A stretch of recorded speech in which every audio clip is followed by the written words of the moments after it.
الحمد لله رب العالمين والصلاة والسلام على سيد الأنبياء والمرسلين أما بعد. آج ہمارا باب نمبر 56 ہے، باب ما جاء فی غسل البول.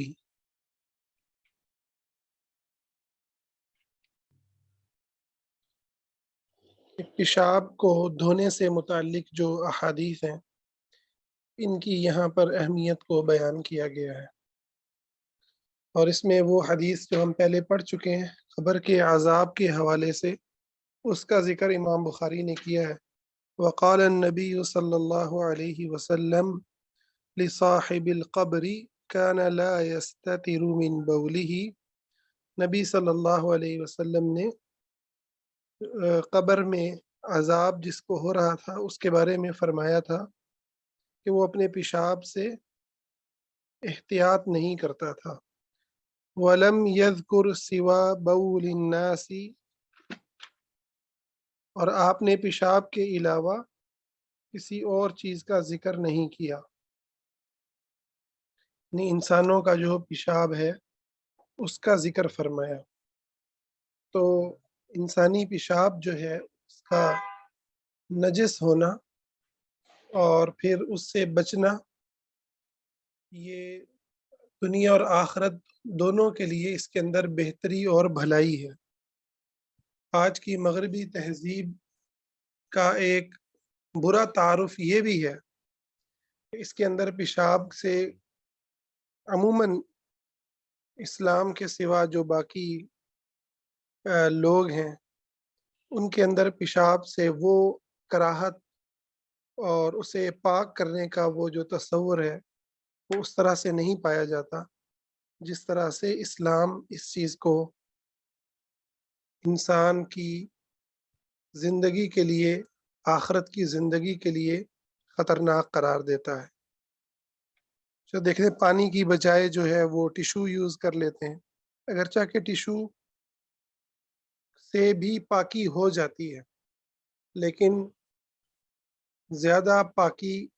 اور زیادہ بہتر جو چیز ہے وہ پانی ہے. انسان اگر ٹیشو سے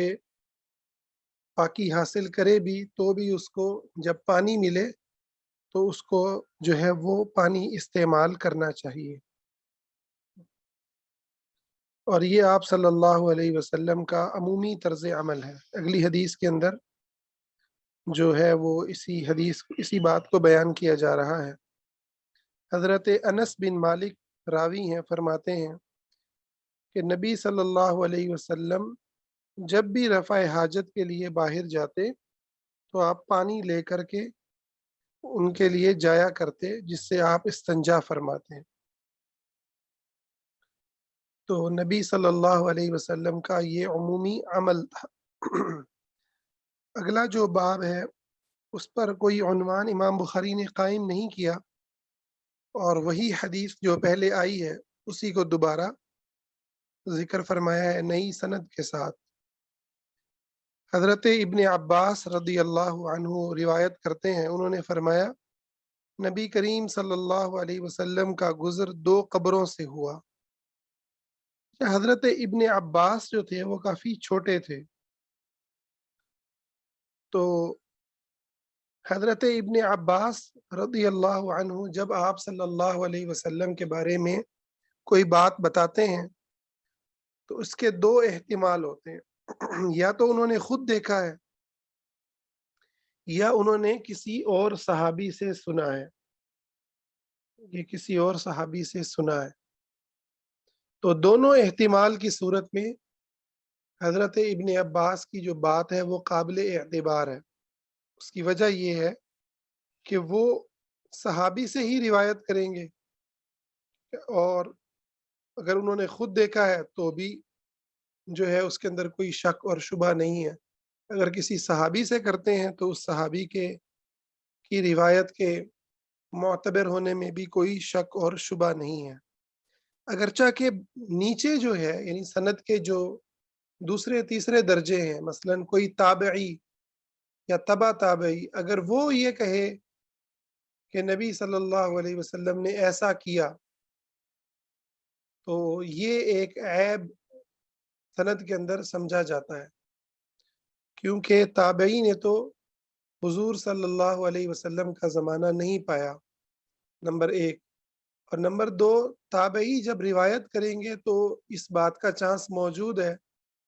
کہ وہ کسی صحابی کی بجائے کسی اور تابعی سے روایت کریں۔ اب اگر وہ ان کا نام ذکر نہیں کر رہے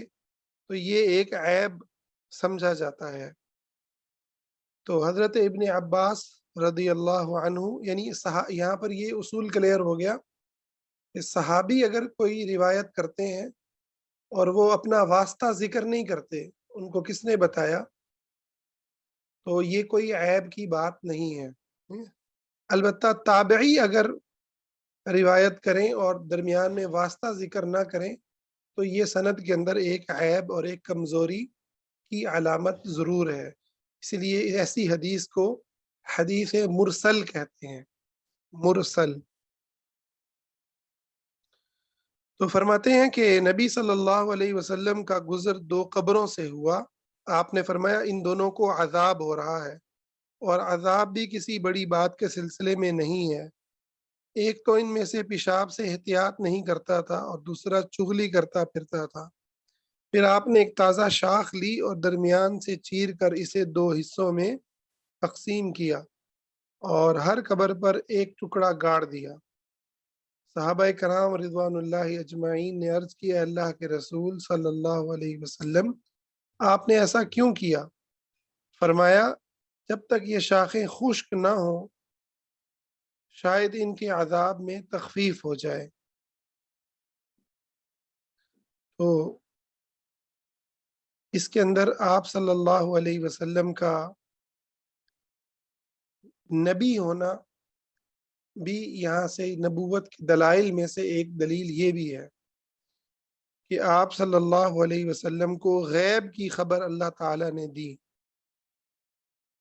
یا تو آپ کو ان کا عذاب دکھایا گیا یا بتایا گیا، دونوں صورتوں میں یہ نبوت کی دلیل ہے کہ آپ صلی اللہ علیہ وسلم نے ایسی چیز کی خبر دی کہ جو چیز کسی اور کو نظر نہیں آ رہی تھی، یا جس کے جاننا کسی اور کے لیے ممکن نہیں تھا۔ اسی لیے آج کل یہ دہریے اور اس طرح کے بعض گمراہ لوگ بھی بات کرتے ہیں، جی قبر کو تو ہم اکھاڑ لیں، اکھاڑیں تو اس میں کوئی عذاب نہیں ہو رہا ہوتا۔ تو مسئلہ یہ ہے کہ یہ غیب کا برزخ ہے، جیسے اللہ نے فرمایا کہ ان کے اور تمہارے درمیان ایک آڑ ہے۔ اس آڑ میں بعض لوگ جو ہیں وہ حدیث کا انکار کر دیتے ہیں۔ تو ہم کہتے ہیں کہ قرآن مجید میں اللہ نے ذکر کیا ہے کافروں کی موت کا، اور وہاں فرمایا ہے یضربون وجوہہم وادبارہم، فرشتے ان کے چہروں اور ان کی پیٹھوں پر مارتے ہیں۔ تو اگر اس وجہ سے کہ ایک چیز آپ کو نظر نہیں آ رہی آپ حدیث کا انکار کر رہے ہیں، تو پھر مجھے بتائیں کہ کوئی کافر کبھی اس نے کسی کافر کو دیکھا ہے کہ اس کو جو ہے فرشتے مار رہے ہوں اور وہ چیختا ہو، جیسا کہ قرآن کے اندر آیا ہے، اور فرشتوں کی آوازیں کبھی کسی نے سنی ہیں؟ تو اس طرح تو پھر قرآن کا انکار بھی لازم آ جائے گا۔ تو اس لیے ہم قرآن اور حدیث دونوں پر ایمان رکھتے ہیں اور یہ کہتے ہیں کہ یہ معاملہ برزخ کا ہے۔ برزخ کا مطلب ہے ایک آڑ ہے ہمارے اور ان کے درمیان، اب ہم اس کو نہیں دیکھ سکتے۔ اللہ تعالی ہمیں عذاب قبر سے محفوظ فرمائے۔ اور نبی صلی اللہ علیہ وسلم کو یہ دکھایا گیا اور آپ کو سنوایا گیا، اور ایک حدیث میں آتا ہے کہ آپ نے کہا کہ میں نے یہ تمنا کی کہ تمہیں بھی عذاب قبر سنوایا جائے، تو پھر میں اس ڈر سے تمہیں عذاب قبر نہیں دکھایا یا سنوایا، تم کہیں مردے دفنانے بند نہ کر دو، یعنی اتنا زیادہ یہ تکلیف دہ عمل ہے اور اتنی ہولناک چیز ہے، اس لیے اللہ تعالیٰ سے ہمیشہ ہمیں پناہ مانگنے کی تلقین کی گئی ہے۔ ہر نماز کے آخر میں ہم یہ دعا کرتے ہیں، اللہم انی اعوذ بک من عذاب القبر واعوذ بک من عذاب جہنم واعوذ بک من فتنة المسیح الدجال واعوذ بک من فتنة المحیا والممات اللہم انی اعوذ بک من المأثم والمغرم۔ اور یہاں اس دعا میں جو آپ پانچوں نمازوں کے اندر اور ہر نفل کے اندر تشہد میں مانگتے ہیں، اس کے اندر جو ہے سب سے پہلی چیز جس سے پناہ مانگی گئی ہے وہ عذاب قبر ہے، اور جہنم کے ذکر کو بعد میں ذکر کیا ہے، قبر کے عذاب کو پہلے ذکر کیا ہے، کیونکہ قبر کا انسان کو پہلے واسطہ پڑتا ہے، قبر کا سامنا انسان کو پہلا ہوتا ہے، آخرت کی منازل میں سے یہ پہلی منزل ہے، اس لیے یہاں جو نجات پا گیا امید ہے کہ وہ آخرت میں بھی نجات پا گیا، اور جو یہاں پکڑا گیا تو ڈر ہے کہ کہیں آخرت میں بھی اس کو تکلیف نہ پہنچے، کیونکہ قبر کا جو عذاب ہے اس سے گناہ معاف ہوتے ہیں، یہ ایک سزا ہے، اور بعض لوگوں کی جو سزا ہے وہ موت کی تکلیف سے ہی پوری ہو جاتی ہے، اللہ تعالی ہمیں اس سے بھی محفوظ فرمائے۔ بعض لوگوں کی سزا عذاب قبر سے پوری ہوتی ہے، اللہ تعالیٰ اس سے بھی محفوظ فرمائے۔ بعض کے گناہ پھر اتنے ہوتے ہیں کہ وہ حشر میں بھی تکلیف اٹھائیں گے، اللہ ہمیں حشر کی سختیوں سے بھی محفوظ فرمائے۔ اور پھر بعد ایسے بد نصیب ہوں گے جن کے گناہ ان کو جہنم میں لے جائیں گے، اور جہنم میں جا کے ان کی گناہوں کی دھلائی ہوگی تو پھر وہ جا کے پاک ہوں گے، پھر جہنم سے نکالے جائیں گے۔ یہ گناہ گار مسلمانوں کی بات ہو رہی ہے۔ اور بعض وہ ہوں گے کہ جو اللہ کی رحمت سے ان ساری کی سارے مراحل میں اللہ تعالیٰ انہیں بخش دے گا، معاف فرما دے گا۔ ہم اللہ سے دعا کرتے ہیں اور یہ یقین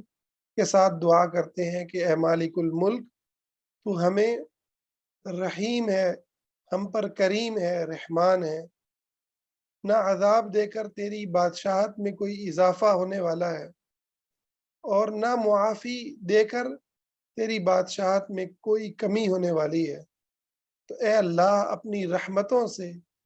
ہمیں ہر مرحلے کے عذاب سے، اذیت سے عافیت عطا فرما۔ اللہ سے ہمیشہ دعا کرنی چاہیے، ورنہ دیکھیں کہ یہ بھی مسلمان ہیں اور یہ قبر کا عذاب جو ہے وہ سہ رہے ہیں، اور وہ شاخیں جو ہیں حضور نے لگائی بھی ہیں، تو آپ نے امید کیا کی ہے کہ جب تک یہ خشک نہ ہو ان کے عذاب میں تخفیف ہو جائے گی، جب وہ خشک ہو جائیں گی پھر اس کا مطلب ہے وہ عذاب ویسے ہی واپس لوٹ آئے گا۔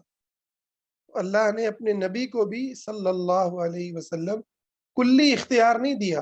جیسا کہ بعض لوگ یہ شو کرتے ہیں کہ بس آپ تو جس کو چاہیں جنت میں لے جائیں، جس کو چاہیں جہنم میں پھینکوا دیں، ایسا نہیں ہے۔ لَيْسَ لَكَ مِنَ الْأَمْرِ شَيْءٌ، آپ کے دائرہ اختیار میں کچھ نہیں ہے۔ إِنَّكَ لَا تَهْدِي مَنْ أَحْبَبْتَ وَلَكِنَّ اللَّهَ يَهْدِي مَن يَشَاءُ، اللہ جس کو چاہتا ہے ہدایت دیتا ہے، جس سے آپ محبت کریں ضروری نہیں اس کو ہدایت ملے، اسی لیے آپ کے چچا کو ہدایت نہیں ملی، ابراہیم علیہ السلام کے والد کو ہدایت نہیں ملی، نوح علیہ السلام کے بیٹے کو ہدایت نہیں ملی، تو اس لیے انسان کبھی کسی دھوکے میں نہ پڑے، جی ہم تو سید ہیں، ہم تو حضور کے امتی ہیں، یہ دیکھو حضور وہاں سے گزر رہے ہیں اور عذاب قبر کو دیکھ رہے ہیں، اور آپ کو ایک لمیٹڈ اجازت دی جا رہی ہے کہ جب تک یہ سبز ہے اس وقت تک ان کا عذاب جو ہے وہ روک دیا گیا، تو یہ سمجھنا کہ حضور بچا لیں گے یہ اپنے آپ کو دھوکے میں ڈالنا ہے۔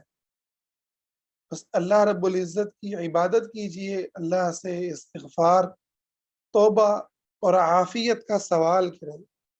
اللہ سے ہمیشہ اچھا گمان، اچھا یقین رکھیں اور کبیرہ گناہوں سے اجتناب کریں، جیسا کہ اللہ نے فرمایا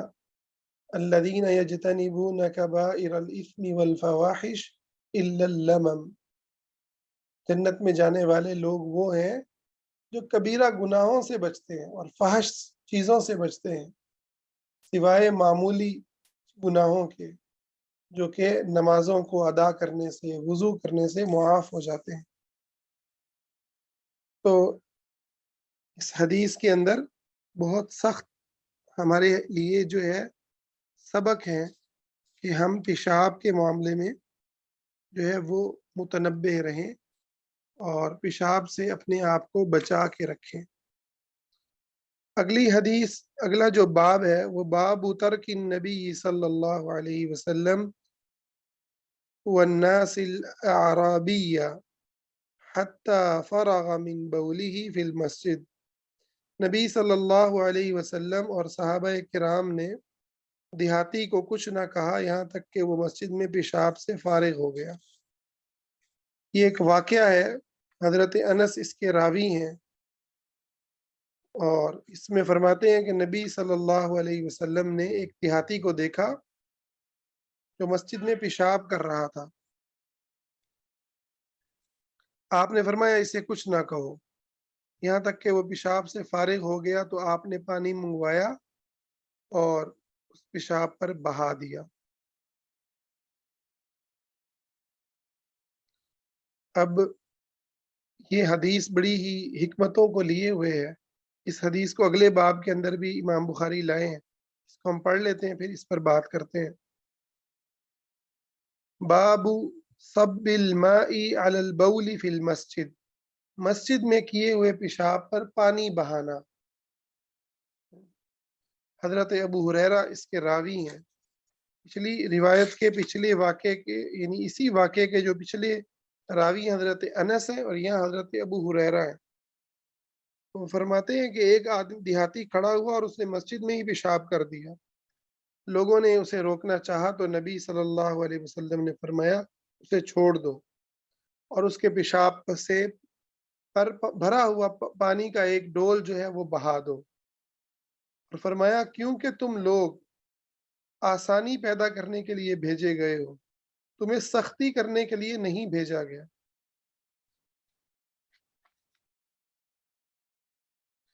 اسی حدیث کے اگلے باب میں بھی ذکر فرمایا یحریق الماء علی البول، پیشاب پر پانی بہانا، اس کے بھی حضرت انس راوی ہیں، فرماتے ہیں ایک اعرابی آیا اور اس نے مسجد کے ایک کونے میں پیشاب کرنا شروع کر دیا، لوگوں نے اسے ڈانٹا تو نبی صلی اللہ علیہ وسلم نے انہیں روک دیا، جب وہ پیشاب سے فارغ ہوا